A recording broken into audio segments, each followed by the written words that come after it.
You know, I did a lot of Kids Are Smarter Than This reviews last year, didn't I? The first review of 2016, which would end up being the worst year for most of the world's population. Still not mine, not even the second worst. But yeah, this year would prove to be one of the biggest fuck yous ever. I did the review around the time I started working at Pizza Hut and also got a lot more job interviews for positions I actually wanted. In fact, while I was filming this review, I got a call from an interview at a place not that far from my parents' house. I didn't get it, I completely fucked that interview up, but thankfully this would be the last Kids Are Smarter Than This that I did at my parents'. Good thing too, because the lighting in the room I was staying was getting so bad I had to film in the kitchen. But anyway, Back to the Future, not the movie, one of the worst finales in Disney Channel history. It tried. It really tried to be an emotionally impactful ending to a series that only lasted a couple seasons. But through major plot holes, contrivances, a rushed love story, and an ending that left me feeling more sad than satisfied, I can't like it. If you do, great, enjoy it, and it isn't the worst episode I've covered, but it is certainly the most disappointing. So the show didn't last that long, only getting 2 seasons, however, it actually has a pretty solid episode that came out earlier in season 2 that has the emotion that this episode was trying to have, but,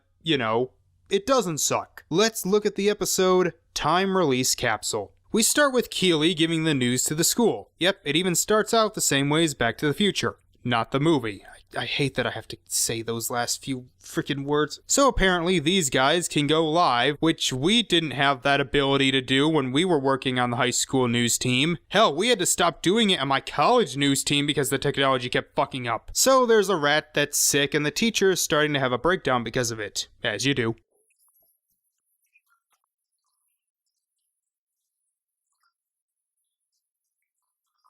Oh, now I get it. So they get really good supplies by downgrading the quality of teachers. Fair enough. Keely breaks down, forcing Phil to take over.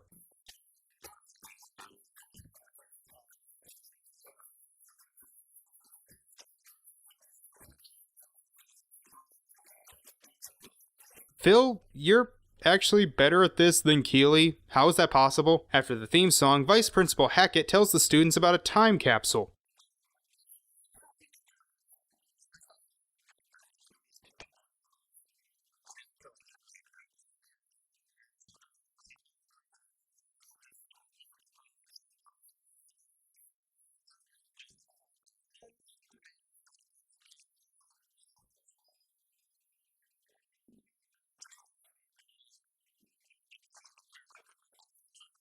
Ah yes, you put in something that will go rotten so it knocks the people out when they open it. How many years do you want this to be underground?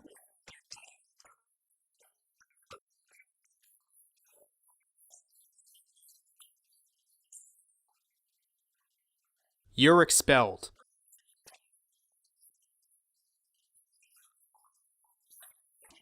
I would make a joke about the fashion being aged, but honestly, I think by 2005, fashion just stopped. Like, there was no difference in how people dressed then and now, at least on TV. We then start our subplot with Pim, where she is in charge of fundraising for the rat's medical expenses. Yeah, that wasn't just a one-off gag, that is an actual plot.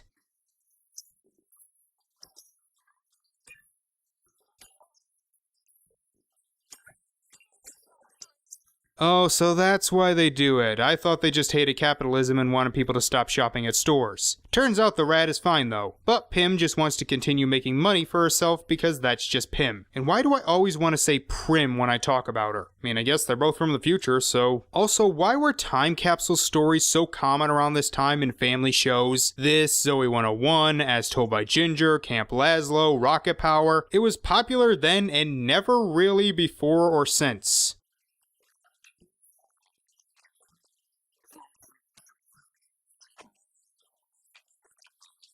Wow, Phil, do you have the concept of tact in the future? So she stops talking to him because teenagers. Phil's parents then put a shower curtain over the window and cut them with an electric knife. That's a thing that happened.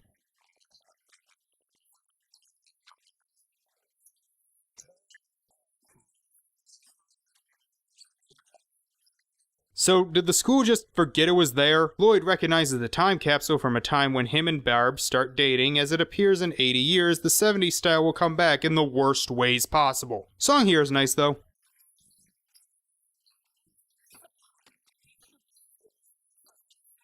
Oh, Jordan Peterson is going to be so sad in the future.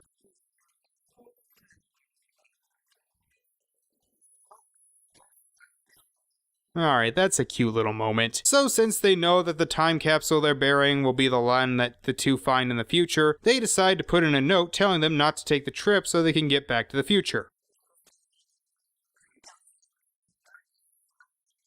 Again, you are keeping them there because they kind of like it. And yet here you are, willing to make it so they not only will go back, but forget everything that happened. This episode is a mess. After a really weird dream sequence, Phil tries to get some advice from his mom.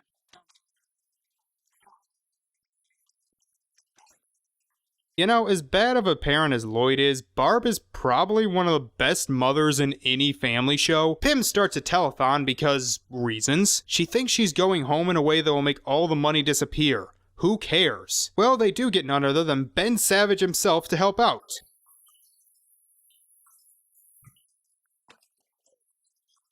Yes, this episode was directed by Fred. Although since this came out in 2005, Ben would have been like 25 at the time. He's younger in this than I am right now. Phil tries to make up with Keely and she accepts his apology. She even tells him what she's putting in the time capsule.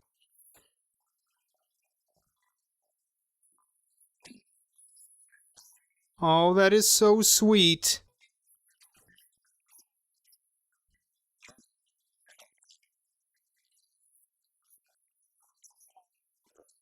Phil even carves their names in a tree. This is seriously so cute. Back with Pim, shenanigans happen that get Pim in trouble as she runs off. When I first saw this, I actually thought this would be the end and they wouldn't remember. It actually started pulling at my heartstrings. Phil of the Future was really funny, but it could be pretty dramatic when it wanted to be. Phil gives an emotional speech and tosses the note in the time capsule, but nothing happens.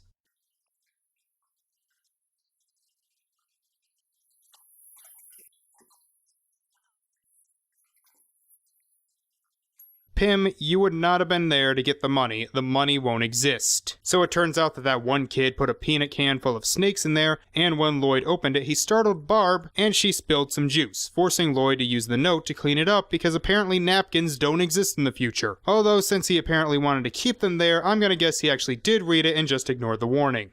Fuck you, Lloyd. Although it does end with a pan of the tree showing the names Phil carved in, which is really nice. Pim is forced to give back all the money and cries, which seems like there is no better way for this to end. This episode does everything Back to the Future Not the Movie did except better. If they had actually had it so that this did send them all back, it totally could have worked as a finale. The way they get back would have made sense, at least in the logic of time travel. It's got a good dramatic heft to it, and Phil and Keely are really cute together. If they had disappeared and all the memories were wiped, then it would have been not only ambitious for a Disney sitcom, but kind of romantically tragic. Yeah, it would have been sad, but not as much as them going back and never being able to see them again because of some stupid law that apparently was caused by them. I still don't get that. The episode is just funny and honestly kind of sweet. I like the stuff with Barb and Phil. I like the development between Phil and Keely. Pim's subplot is funny and she gets proper comeuppance for her bad deeds. I think that this episode shows that Phil of the Future was actually something special. It wasn't one of Disney's best, but it deserved more than 2 seasons. It was creative, funny, and had a romantic relationship I was actually invested in. It's been over 15 years since it started, and I don't think it's aged poorly at all. And if you recall at the end of my last review,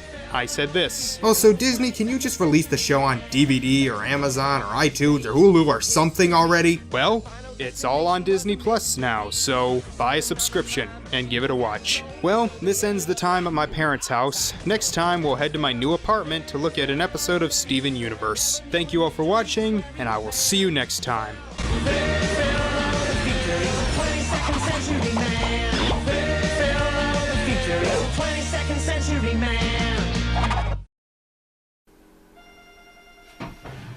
Shit. Hello? This is him. Next Wednesday the 20th?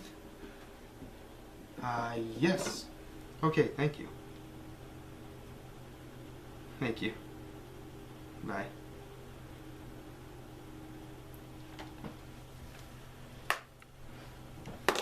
Got a job interview.